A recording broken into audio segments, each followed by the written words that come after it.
साथियों नमस्कार। पंचांग देखना सीखें तथा ज्योतिष बने चैनल में मैं आप लोगों को हार्दिक स्वागत करता हूं। साथियों आज हम लोग चर्चा करेंगे एक बहुत ही अच्छी बातें और बहुत ही अच्छे उपाय जिसका वर्णन आप सुनते ही आपका मन प्रसन्नचित्त हो जाएगा कि मैं आज तक इस बात को नहीं जानता था और आज आपने मुझे बताया। हम आए दिन घर बनाना चाहते हैं, मकान बनाना चाहते हैं, तो हमें ज़रा मुहूर्त और उसके लग्न, उसके उपाय के बारे में चर्चा कर लेना चाहिए और उस पर विचार कर लेना चाहिए। हम लोग नवीन भूमि में जब घर बनाते हैं तो उसके लिए बहुत ही आवश्यक बातें हैं जिसका शुभाशुभ फल और उसका उपाय करके हम जान सकते हैं कि इस ज़मीन पर घर बनाने से हमें क्या लाभ और क्या हानि होगी। उसके लिए मैं कुछ तरकीब, मैं कुछ उपाय, मैं कुछ विधि आप लोगों के सामने रख रहा हूँ। आप लोग सुने और देखें। जैसे मैं सरल भाषा में ही लाया हूँ। देखिए, ज़मीन खरीदने या घर बनाने से पहले ज़मीन की जांच। क्या वो ज़मीन जागृत अवस्था में है? क्या वो ज़मीन सुषुप्त अवस्था में है? क्या वो ज़मीन मृत अवस्था में है? इसका विचार कर लेना हमारे लिए बहुत ही अच्छी बातें हैं जिसे हमें सीख लेना चाहिए और जान लेना चाहिए।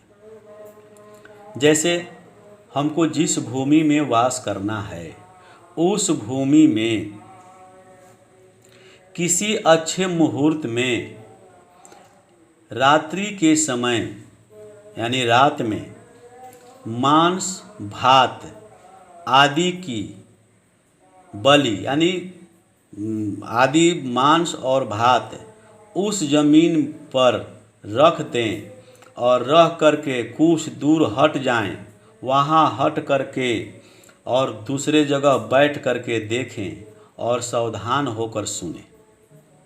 ये पहली विधि है। सुनने के बाद आप देखें कि क्या उसे कोई जीव जंतु, सियार, बिलार यानी बिल्ली, कोई भी ऐसा जीव उस क्या मांस और भात को भक्षण करता है, खाता है, और खाता है तो वह किस दिशा में जाता है। इस पर हम लोगों को थोड़ा सा ध्यान दे देना चाहिए। जैसे हम लोग मान लें यदि जो हम उसे आहार दिए हैं यानी बलि दिए हैं खाने के लिए, सब वस्तु जो उस पर भोज्य पदार्थ रखे हैं, अच्छा या बुरा जो भी हमने रखा, जैसे हमने बताया भात और मांस को रखना है, तो यदि उस बलि को खाकर नैऋत्य दिशा में कोई भी जीव जाता है यानी नैऋत्य दिशा यानी इस कोण में यदि वो भागता है तो उस स्थान में वास नहीं करना चाहिए। आगे हम लोग देखते हैं, यदि वास की भूमि के जहाँ मान लीजिए हमको यहाँ पर यह ज़मीन मान लिया जाए थोड़ा देर के लिए, और इस ज़मीन पर यदि इस भूमि पर उत्तर से जाकर कोई बोले यानी जो जीव जंतु है जो वहाँ पर उत्तर से जाकर बोले तो वास करने से शुभ फल समझना चाहिए। यानी इधर से कोई जीव जा करके और बोलते हुए वहाँ पहुँचे तो हमें वहाँ पर वास करना चाहिए। वायव्य कोण में शब्द करे तो वास करने से कुछ भय होता है। वायव्य यानी इधर से जा कर के कोई यदि आवाज़ दे, बोले तो वहाँ पर भय की शंका होती है उस ज़मीन पर।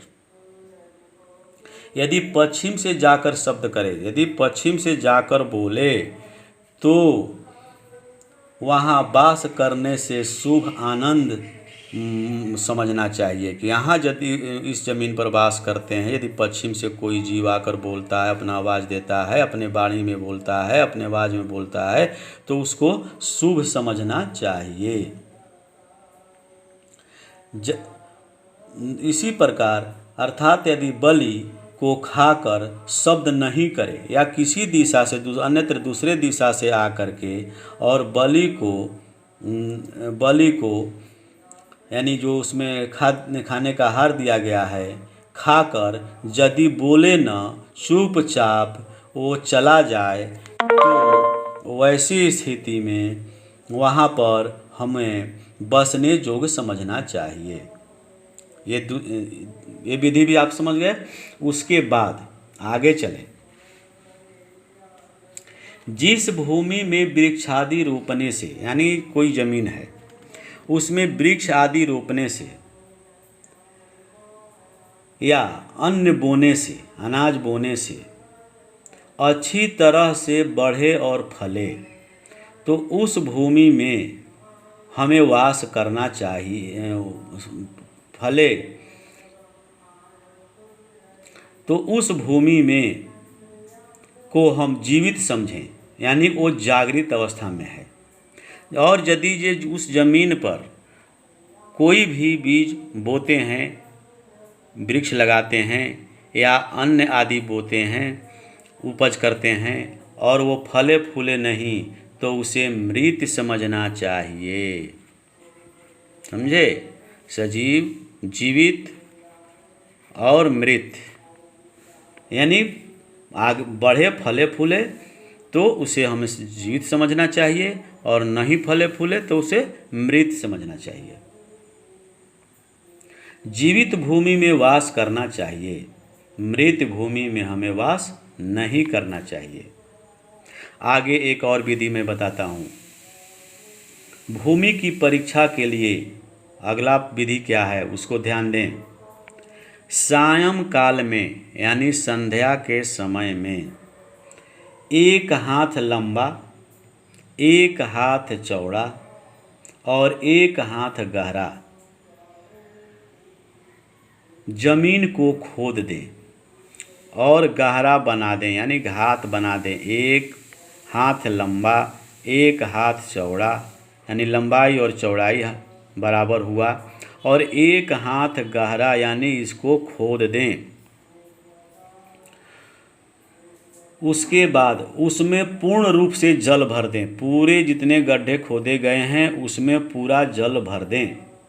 प्रातः काल, यानी शाम को उसमें जल भर दें और प्रातः काल सुबह उठ करके उस खाद को, यानी उस गड्ढे को देखें।